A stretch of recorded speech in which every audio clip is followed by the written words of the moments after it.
রান্নার ক্ষেত্রে আমার যেটা মনে হয় যে রান্নার আগের প্রিপারেশনটা একটু বেশি সময় নেয়। একবার সব কিছু গুছিয়ে গাছে রেডি করে রান্না যদি শুরু করি তাহলে ১ থেকে পৌনে ১ ঘন্টার মধ্যে কিন্তু সুন্দর মতো রান্নাবান্না হয়ে যায়। ৩টা আইটেম রান্না করা যায়।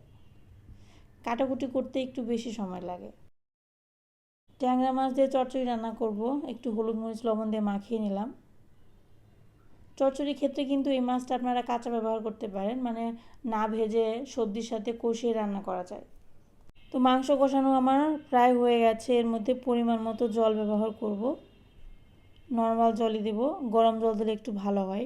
নরম টাইপের সবজি বা নরম টাইপের মাছ বা মাংস যেটাই বলেন, এগুলো যদি রান্না করতে যান তাহলে যদি গরম জল ব্যবহার করেন তাহলে জিনিসগুলো রান্না করে অনেক আরাম পাওয়া যায়। যেহেতু ছোটো মাছের চচ্চড়ি করব ছোটো ডাঁটা দিয়ে, সাথে দেব ছোটো ছোটো আলু।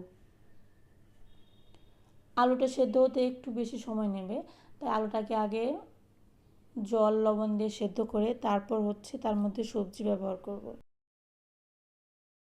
ডাঁটাগুলো খেতে অনেক স্বাদ কিন্তু কাটতে অনেক কষ্ট।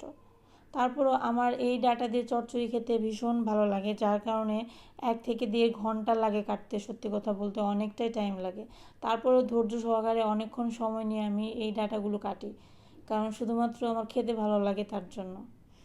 ভালো লাগার গুরুত্ব জীবনের সব থেকে বেশি। যে জিনিসটা মানুষের কাছে ভালো লাগে সেই জিনিসটা আয়ত্ত করা যত বেশি কঠিনই হোক না কেন, তারপরও মানুষ সেই জিনিসটা কাছে পেতে চায়। সেটা খাবার জিনিস হতে পারে বা যে কোনো ধরনের জিনিসই হতে পারে।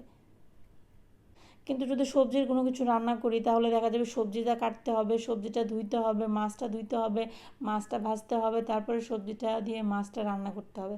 দেখেন কতগুলো কাজ। আর যদি মাংস রান্না করেন শুধু মাংসটা ধুয়ে কেটে মশলা দিয়ে মাখিয়ে বসিয়ে দিলেই হয়ে যায়। কিন্তু সবসময় তো মাংস খাওয়া যায় না, আমাদের অত রেগুলার মাংস খেতে ভালো লাগে না। তো এই যে হয়ে গেল গরম গরম লাল লাল মাংসের ঝোল। কি সুন্দর দুপুরবেলা রান্না বান্না হয়ে গেল, তাই না? দেখতে দেখা যায় খুবই তাড়াতাড়ি হয়ে যায় এবং কত সুন্দর সাজানো গুছানো রেডি করে রান্না বান্না।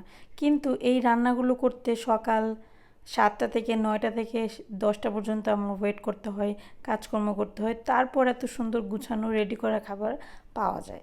তো আজকে রান্না বান্না কেমন লাগলো সবাই কমেন্ট করে জানাবেন অবশ্যই।